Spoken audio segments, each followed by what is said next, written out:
Well, hello. We are live on the best football show, and I'm Brian Baldy, your host at Baldy NFL on all your platforms, whether it's X or Instagram or Twitter or YouTube, you name it. I'm out there. We're going to be doing this quite a bit during the season. Just let me come live. You have questions, you got insights, you got issues with your team. I don't care if it's fantasy or whatever it is. I'm here for you. I do nothing but study these game tapes every week and then just kind of spit out the information, the knowledge that I gleaned from watching over years and years of doing this. I just went to 12 different training camps this summer. Got a chance to talk to some of the stars of this league, some of the new players in this league. I went to the Offensive Line Mastermind Summit in Dallas. Was with a lot of great young players. Was at the SAC Summit in Las Vegas with Von Miller and Max Crosby and Matt Judon and Brian Burns. So I've gotten a lot of information already this season. I want to try to share it with you. So I like this format where we can go live, we can talk football, and you can put your questions up there in the chat section. I'd be happy to answer them. So here we are. Let's just kind of say what it is. And we're 7 days away from the start of the season, and the schedule makers are unbelievable. I mean, they start with what ended to be a disappointing AFC Championship game in Baltimore. I was there on the field that day, and I got to tell you, what Kansas City did in that game was amazing. I mean, they put up 17 points in the first half and then hung on like dear life. Made a huge play on, L'Jarius Sneed knocking a ball out of Zay Flowers' hands as he was crossing the goal line to cut the lead. And it was the biggest play of the game. But Travis Kelce was almost unstoppable. He caught the first touchdown of the day against a really great player in Kyle Hamilton. The throw by Patrick Mahomes. Honestly, I did this back in January. They must have rehearsed that particular throw where the ball just dies in the corner of the end zone to Travis Kelce. They must have thrown that 10 times in pregame warmup. And then when it came time to game time, Kyle Hamilton couldn't cover Kelce any better, any tighter than he did without getting his hands on him and interfering him. That was the opening touchdown of the game. But it is the rematch. 7 days from now in Kansas City, GEHA Stadium at Arrowhead. The Ravens will be visiting with Lamar Jackson and the King, Derrick Henry. I think it's going to be a good combination. I think they're still going to run the ball really well. They might lead the league in rushing between the two of those guys, Lamar and Derrick Henry. A couple big things to really pay attention to in this game is the Ravens are now replacing 3 starters on their offensive line from that AFC Championship game. They do a pretty good job of restocking shelves the way Walmart does, but we got to they got to come together and play, and so that's going to be a factor for sure. And then of course, unfortunately and sadly, their offensive line coach Joe D'Alessandris just passed away at age 70, and he was a heck of a coach. They had been sick, and so in order to cover themselves, they had hired George Warhop to be the assistant. George is an old horse. He's been around this league a long time. I'm sure George would be a good, do a good thing. But I'm sure that the Ravens, just knowing that organization from Steve Bisciotti to Harbaugh all the way down, I'm sure that they will be honoring Joe, sticker, patch, probably dedicating the season to Joe. He was just that kind of a man. So that's a side thing. I'm sure they'll cover it next Thursday on NBC. Friday, the NFL is going to Brazil, and I'm excited. I'm going to be there. I'm going to be on the field doing pregame stuff for the Packers and the Eagles.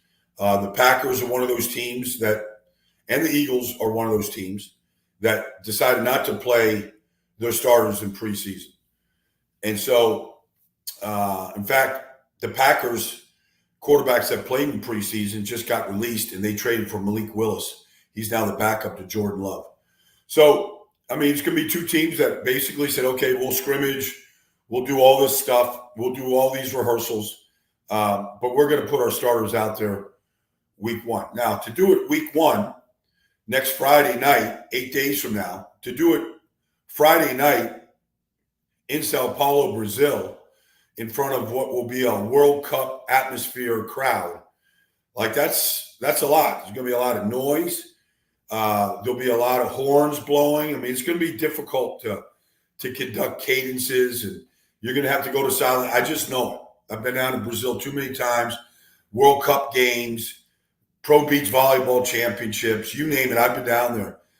It's going to be difficult to hear. You're going to have to rely on silent counts, really excellent communication, kind of things that you do to a degree throughout training camp and OTAs, but it's never the same. I just tell you, like I was the left guard for the Philadelphia Eagles back in 1992 when we went to New Orleans to play a wild card playoff game. I'm the left guard. Randall Cunningham's my quarterback. I didn't hear one word from Randall Cunningham the whole day, not one. Now, we won that day. We had a great second half. We came back and won, but I did not hear a snap count or anything. I relied on watching the ball move. So I think it's going to be for Lane Johnson playing with Cam Jurgens, the new center of Philadelphia. Like, you don't want those 5-yard penalties, those illegal procedures. Jordan Mailata, they're going to be looking at the ball and trusting their silent cadence. It's going to be a factor. But it's going to be an unbelievable experience for all NFL fans to see this game being played down there. And then I'm getting back from Brazil, and I'm going to be in Indianapolis week one for Houston, Indianapolis. And last year, in the second week of the season, Houston came to Indianapolis. C.J. Stroud on one side, Anthony Richardson on the other. Anthony Richardson ran for 2 touchdowns that day, and they beat the Houston Texans. Like, this is going to be, I think, an exciting offense for both teams. I think both teams are going to look different. I think Houston's going to be able to really throw the ball. But Indianapolis is going to be able to run it. It's a question of, which defense can slow the other team down. And really, the week one games finish in San Francisco. Levi Stadium, Monday night. The New York Jets come to visit the 49ers.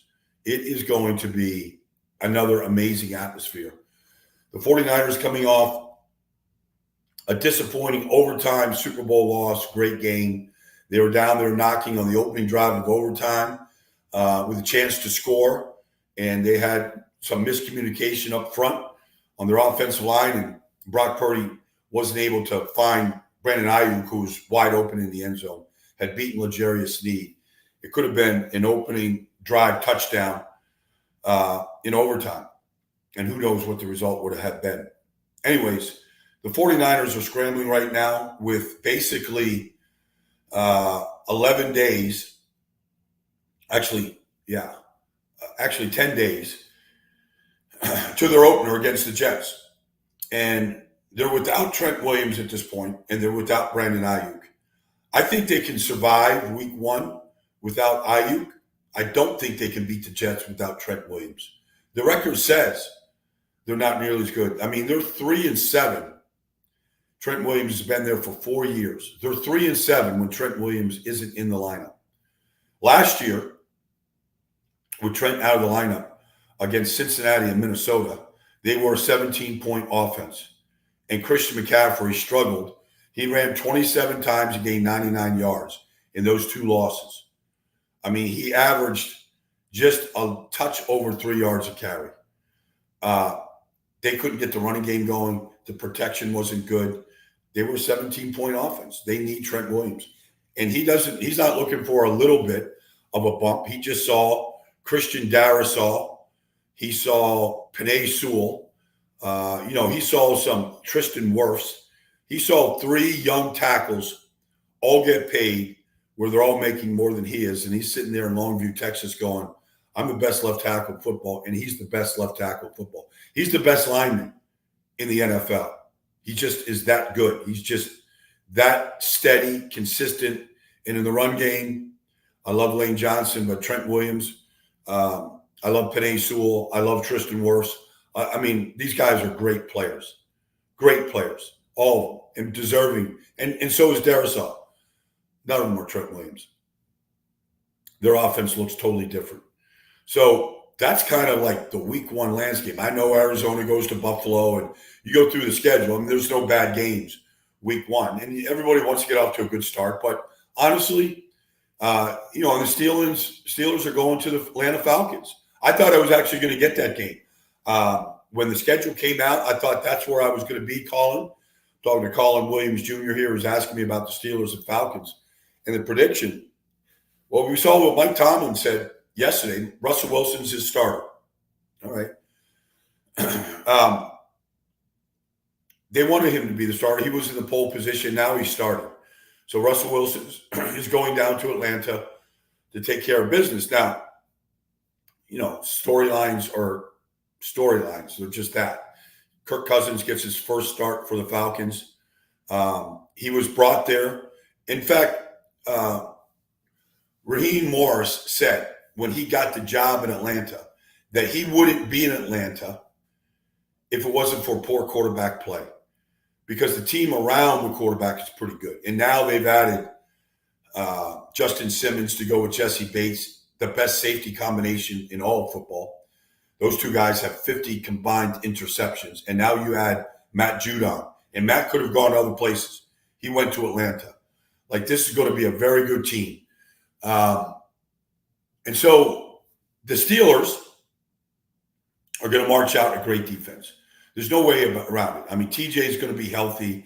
You look at all the, Nick Herbig had an unbelievable preseason. Cam Hayward is healthy. Like, you put that defense out there. This should be a defensive-minded game. I would say if somebody scores 20 points in this game, they're going to win the game. That's how I feel about this game. I think it's going to be two great defense. Now, maybe Russell Wilson still has some magic left. He hasn't shown much. Although I'll say this. Russell Wilson in 15 starts last year in Denver threw 26 touchdown passes. The Steelers' three quarterbacks last year, Mason Rudolph, Mitch Trubisky, Kenny Pickett, they threw a combined 13 touchdown passes. I mean, if Russell Wilson throws 26 touchdown passes for the Steelers team, they're going to win 10-plus games and get to the playoffs. All right. So, but if you're asking me for a prediction right now, I like the Falcons to win this game. I do. I feel like as good as Pittsburgh's defense is, I think, when you look at Bijan and their ability to run the ball, I think that's going to be the difference. Kirk Cousins is going to make some plays. We'll see just how Drake and, Kyle Pitts and some of these guys, we'll see how active they get. But I feel like Atlanta is going to be able to run the ball against Pittsburgh better than what Pittsburgh is going to be able to do. And that's what Pittsburgh wants to do. Cordero Patterson is the backup to Najee Harris.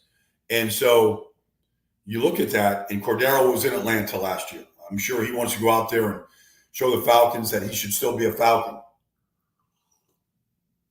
You saw Cordero in the final preseason game, 30-something yards for a touchdown right up the middle. He can still return it and run it. And he's a good backup, especially with Jaylen Warren out right now for a while. So that's kind of how I see that game. I see this game as being a real defensive-minded game, but I think Atlanta's ability to run the ball, Tyler Algier, Bijan Robinson, and Russell to do enough. Like, Russell knows that he's got a good defense. Russell knows, he knows he can't turn the ball over against this Atlanta team. But I think that's what it's going to come down to, Colin. I think it's going to come down to Atlanta's ability to run it with Bijan and Tyler Algier. So I kind of see it like that. Will Jake Matthews get the respect he deserves? Sean, it's a good question. I don't think anybody, including myself, I don't think anybody talks about Jake Matthews. I think if you look at the Atlanta Falcons and what they had a Pro Bowl guard last year, and deservingly so. When you look at Chris Lindstrom, he was a Pro Bowl guard last year. Caleb McGarry was a first-round pick. They talk about him more. Um, Drew Dalman came in and nailed down the center position. I talked about him.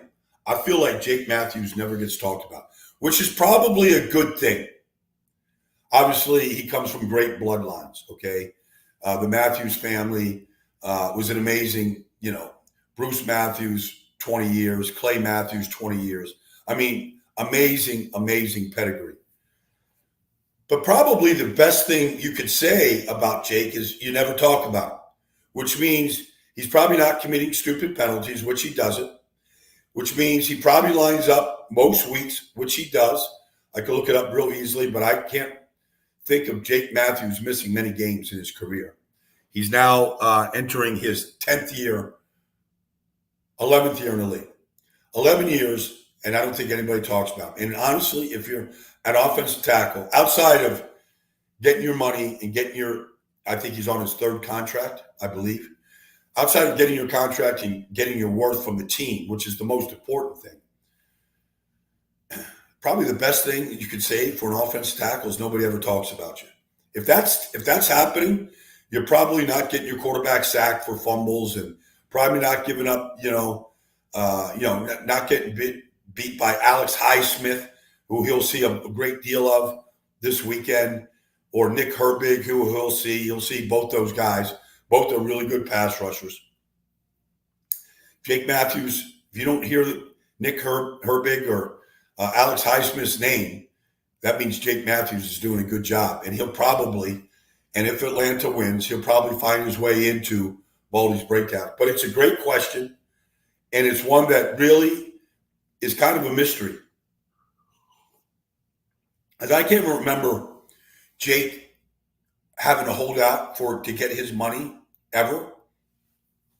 I don't even know what Jake makes. I don't have any idea. But, you hear about Jordan Mailata getting his, or Tristan Wirfs, or Darius Hall this year, or Trent, what he's going through. Jake Matthews has been a really good player. He just hasn't played on good teams. The Atlanta Falcons have been 7-10, 3 years in a row under Arthur Jones. And it's, it's another storyline to this game.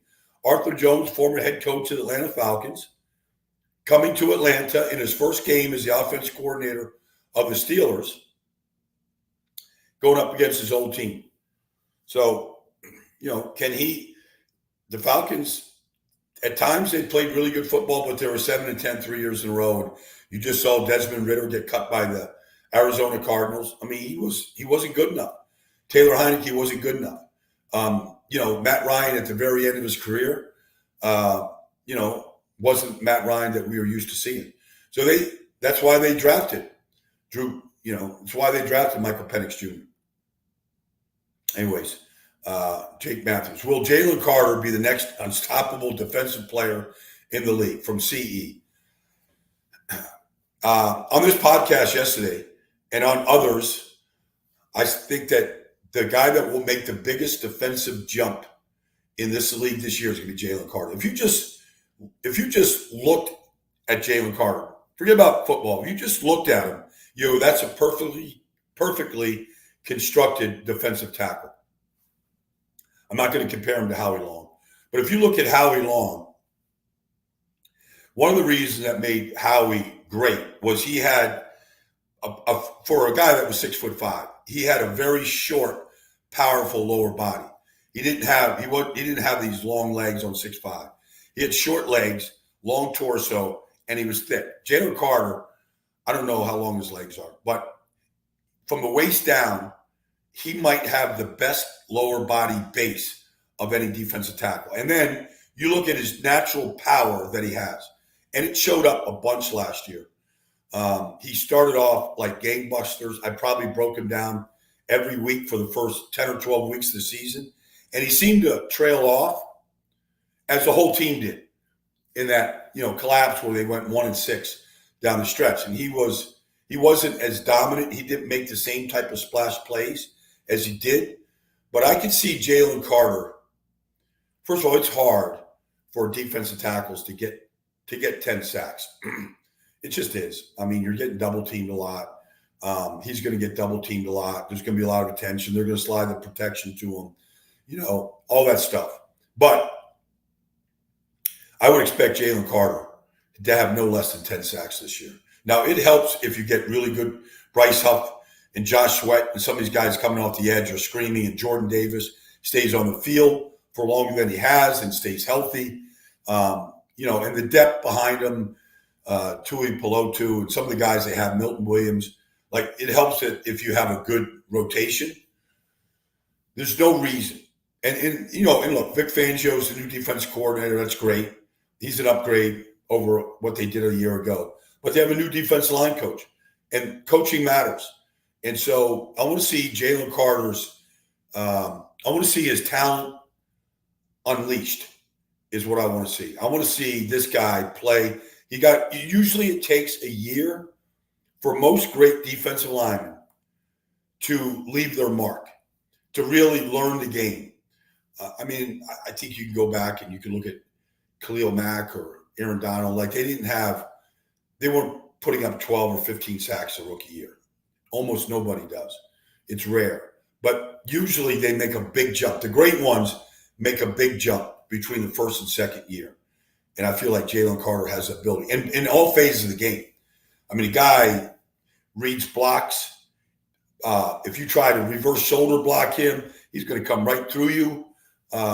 His ability to push the pocket, rush on the edge, to hump you, to swim you. Like he's got an array of moves. I kind of want to see what he's learned though, because I haven't seen him at all in preseason. Nobody has.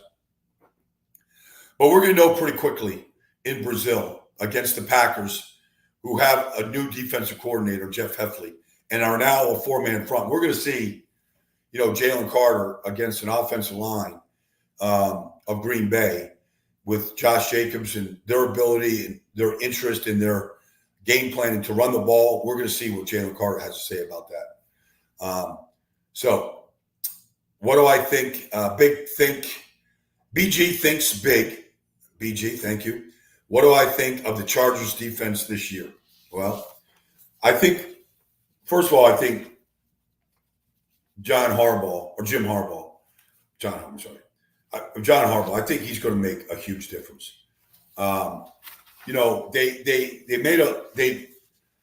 talked to Joey Bosa this offseason. They had to do some things contractually to keep Khalil Mack and Joey Bosa. All right. They just had it they kept those guys. They brought in Denzel Perriman, to play middle linebacker. I think that if Joey and Khalil and Tui Pelotu, if those guys stay healthy, they should have a good pass rush. The problem with the Chargers has been tackling has been atrocious. The middle linebacker play has been atrocious. And their middle linebackers are now gone. So from what they've had. They love this Diane Henley. All right. He played sparingly last year, but they love him. They've made changes, Eric Kendricks is gone. So they've cleaned out the middle, but their tackling was atrocious. And then what they did in the back end of their defense, going back to week 1 last year, when Tyreek Hill just torched them in a shootout game, they got to be more accountable in the secondary. And that includes Derwin James. You miss tackles on the back end of your defense. You're giving up touchdowns. You break down in coverage on the back end of your defense, you give up touchdowns. And that's what the Chargers have done. Now, you could say injuries. All right, Joey, played 10 games last year, whatever. All right. Well, that doesn't excuse the poor tackling. And I saw it in preseason too. I think you're going to be better because the coach is demanding. And I think he's going to put them in better positions. And he's done this before. So I like the Chargers to improve.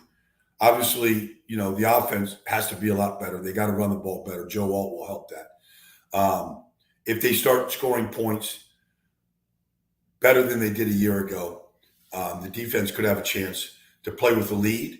And if they play with the lead, I think that will help them. But regardless, they got to be better in coverage. They got to tackle better. I think they were as bad a tackling football team as there was in the NFL last year. And that's nothing that you want on your resume. Danny says that I'm looking great. Do the 49ers have enough on offense if Ayuk ends up being traded? Well, here's the deal, Danny. Honestly, I was in Latrobe on, I want to say August. Gosh, I want to say I was in Latrobe on August 7th. Let's just say that. It was like 6th or the 7th or whatever. But I was in Latrobe. And that day, this trade was heating up and the Steelers were in the game. And the only, like, all of the structure of the deal was done. The terms, the money, the contract, it was agreed upon. The sticking point was compensation. The 49ers wanted a receiver in return. I don't know that Pittsburgh wasn't giving up George Pickens. He's their number one wide receiver right now. Now, if Ayuk came, maybe it's 1 and 1A, something like that. But to answer your question, do the 49ers have enough? If they have Trent Williams back, they do, because then you get McCaffrey involved. All right. I think there's Jacob Cowling, the rookie, I think has a chance to be pretty good. I don't know if Pearsall is going to be ready to contribute with as much time as he's missed, but certainly George and Debo will be factors. Jawan Jennings has been a contributor. He's better when Ayuk's in the lineup because he's that third option that you sometimes, or fourth option that you need sometimes. But do they have enough to beat the Jets? I don't think they do if Trent doesn't play. I think if they trade Ayuk, they can still win games if Trent gets into the lineup because he's just that good. I think the right guard, Dominic Pooney, to me, I'd be surprised if he doesn't play well. He'll see some Quinnen Williams. He's going to see some guys inside with the Jets on Monday night. But I haven't seen anything that says he can't play at a high level. The guy he's got a wide base. He's a Polynesian. He's got incredible power. He's big. I think he could play tackle, to be honest with you, because of his length. But I think the offensive line, I don't know if Aaron Banks is ready to go yet or not. But I think if Trent's in the lineup, they could beat the Jets if he's there. Because he's going up. Somebody's got to shut down Jermaine Johnson and some of these guys are going to see. The Jets have a very good pass rush. They have it can come from a lot of areas. I think Jermaine Johnson is a 12 to 14 sack guy for the Jets this year. I don't know what Hassan Reddick's deal is. But yes, to answer your question, Danny, I think the 49ers have enough to cover for Ayuk. They might not be as good as they've been if they don't get some compensation. And I think the trade could happen if they get the right guy coming back to him. Otherwise, if Ayuk gets signed and he's back in the lineup, I think the 49ers, and they get Trent, if they get those two pieces back, I think they're poised to make another run. Will Malik Collins will he be an impact in San Francisco? He has to be. Honestly, you look at the 49ers, how they played that final preseason games. Obviously, Nick didn't play, and they had some injuries. Leonard Floyd got hurt, banged up, but they completely restocked their second-team defensive line, and Malik Collins, is basically replacing right now Eric Armstead. So I always liked Malik Collins, always. He's always been a good player. He doesn't have the height or the size that Eric Armstead had, but Eric wasn't a great player last year. I expect Javon Hargrave, Floyd, Bosa, and Malik Collins to be elite. I am concerned about, and they replaced all these guys. They brought in, Jordan Elliott from Cleveland. They brought in, Givens has always been a good rotational player, but I didn't see a lot from Yetur Gross-Matos. I didn't see a lot from him. Drake, Drake Jackson is out for the year. I think they have issues on depth on the defense line, which means Malik Collins has to be great. That front, they like to rotate him. Kosaric, the defense line coach, is a great coach. I think Malik is going to be good as a starter with Hargrave, Floyd, and Nick. I think it's going to be a good front four. I think it's going to be maybe top 5 in the league. I am concerned with the depth behind it, and they addressed it. We got to see how they play. Kosaric's got to do a hell of a job, but I expect Malik Collins to be a good player for this 49ers team. And quite frankly, they have to be. All right, TJ Daniels. A.D. Mitchell in Indianapolis. I'm going to see him. He's plus 7,500 for Rookie of the Year. I can't see A.D. Mitchell being a Rookie of the Year candidate only because of what they have in Indianapolis. And it starts honestly with the J train, getting Jonathan Taylor in there the whole year behind an offensive line that returns completely intact from a year ago. And then if you look at what they have in Pierce and Pittman, I don't feel like he's going to get the type of targets, although it looks like right now he's replacing Josh Downs, which is a good thing. You get a slot receiver, and I think that's kind of where A.D. Mitchell is going to be with Pierce and Pittman on the outside, although Shane Steichen is really good at being creative with their personnel packages, so you could see him moving around. But these receivers coming out of Texas, there's something else. There's 3 of them in this league right now, including Xavier Worthy, that I think they're all going to impact the team. But I just don't see AD getting enough targets in this offense because of, Anthony's going to run the ball. He's going to get touches carrying. Jonathan Taylor is going to, get 250 touches, maybe more. And then you're looking at, what did Pittman have? 100-something catches last year. And it's just, then you got the tight ends there. So I just think Kyler Granson and some of the guys they have, but Mo Alley-Cox, but I just don't think he's going to get enough touches to be that type of candidate. Although I could be completely wrong. Maybe he becomes the go-to guy. I just think the ball's going to get spread around a lot. Will the Rams versus Lions be more of an offensive game? Okay, so Rams-Lions, week 1. It's a rematch of a playoff game, right? This is 2 extremely talented teams and 2 teams that decided in preseason not to play their starters for the most part. The Rams have completely rebuilt their defensive line.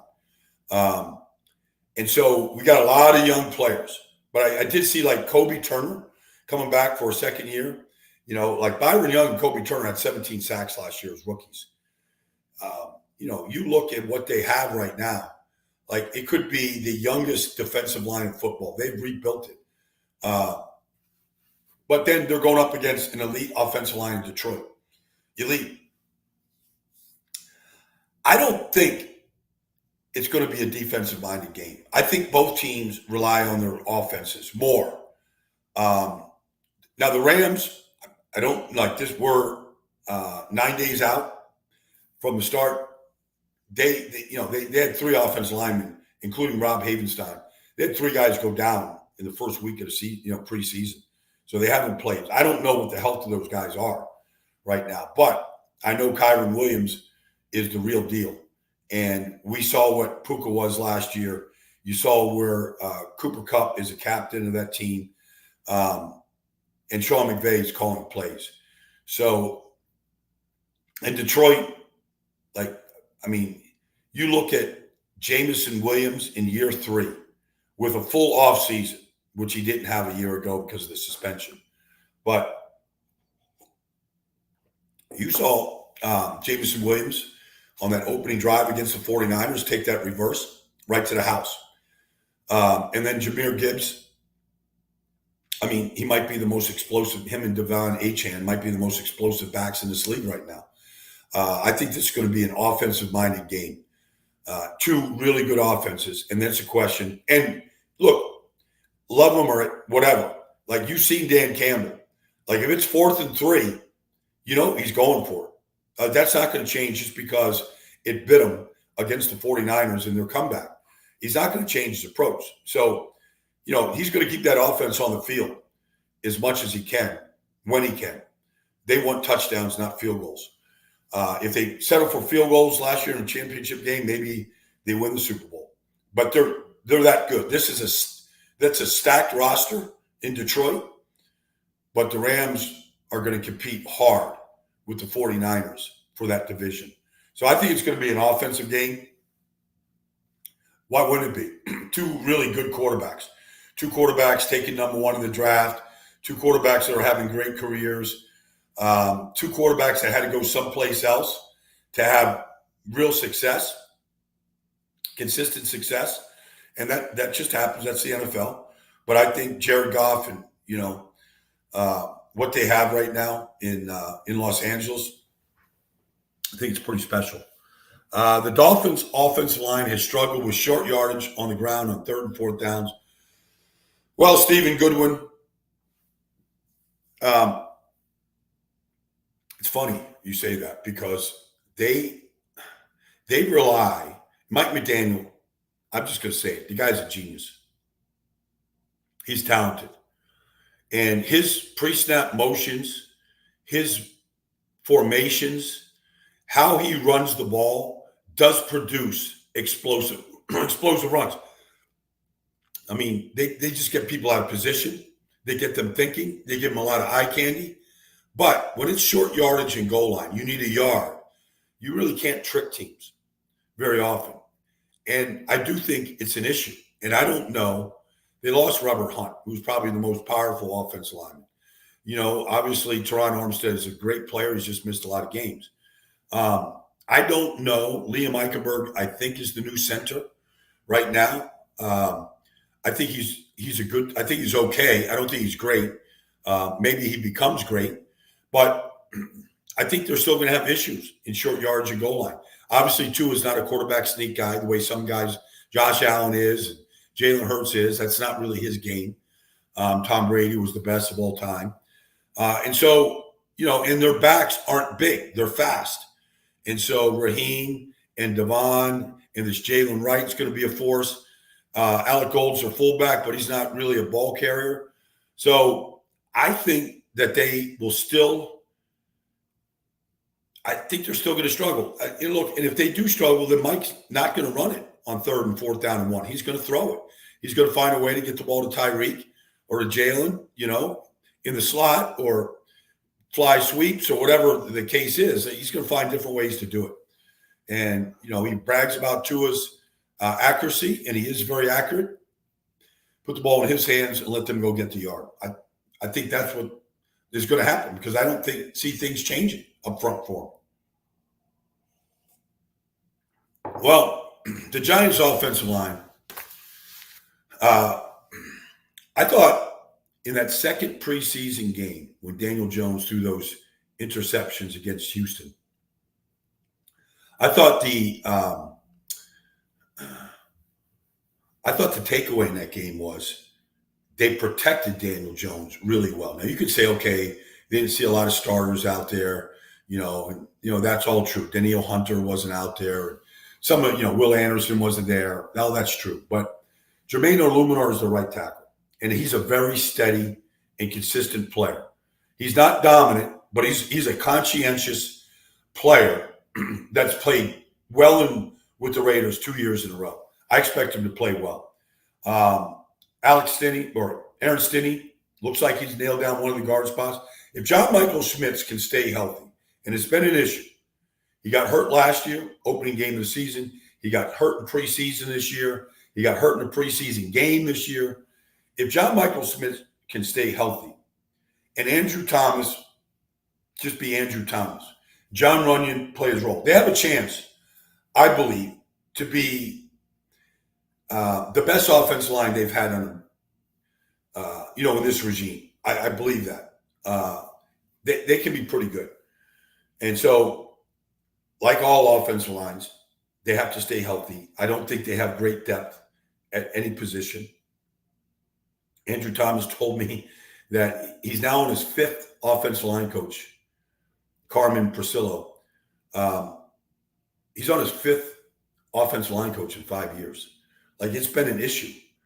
And look, Andrew Thomas, like he told me, every new offensive line coach, Bobby Johnson was there last year. I love Bobby Johnson. He's with the Commanders now. I think he's a great coach. But every offensive line coach has their way of doing things. It could be how they set. It could be 2-point, 3-point stance. It could be certain techniques with how they use their hands. Every coach has their own particular thing. I mean, John Michael Schmitz is on his second offensive line coach. It's going to be a little bit different of the way you do things. Sometimes you just do what you got to do to get the job done. The ends justify the means. But I think the Giants are going to have their best line they've had. since Coach got there from Buffalo. So I'm a little bit high on them right now. Anyways, I have enjoyed talking to you for 40 minutes. I could do this for the next 4 hours, honestly, just extemporaneously off the top of my head. I enjoy this more than almost as much as anything. I'm literally in my film room here, right here in Florida. I'll be at my film room at NFL Films later tonight, heading back to New Jersey. But I enjoy this, honestly. I enjoy talking to I do this thing every Sunday. I announce an NFL game every Sunday on national radio. I'll be in Indianapolis week one. I'll be in Brazil week one. I enjoy talking to players and coaches and getting to know some players I don't know. But I enjoy talking to those guys. And the one thing about talking to players and coaches game day on the field, 2 hours, 3 hours before kickoff, is they are very open about anything. Could be practice, it could be game plan, whatever. I enjoy bringing that insight game day to my game, but also sharing it on social media, Baldy's Walk on Twitter and Instagram. It's all out there. Anyways, Jake Lewis says, thanks for doing this. They appreciate it. Look, I do this for you. I do this. The fans don't get enough credit in this whole business. We talk about players getting their bag and owners, and we talk about television contracts and announcers. Honestly, this game is about the fans, period. And we're nothing. I don't have a job. I don't get to do this if it's not for the fans. And the fans can argue with me. They can challenge me. They can have their own takes. I try not to do hot takes. I try to just watch film and tell you what I see and to give you straight talk and have fun doing it. So I hope to be doing this, once a week throughout the season. So we will promote this and advertise this well in advance. I'm wearing a Baldy's Breakdown t-shirt right here. You can, by the way, you can order these t-shirts and hoodies and hats and all of this. A whole smorgasbord menu of merchandise at baldysbreakdowns.com. It's not a shameless promotion. I want you in Baldy's Breakdown stuff. You're just going to feel better about yourself if you're wearing a Baldy's Breakdowns hoodie. It's just the way it is. All right, anyways, thanks for joining me here today, everybody. Thanks for the questions. Let's start building this live Best Football Show up. And I look forward to talking to you next time. 7 days to kick off. None of us can hardly wait.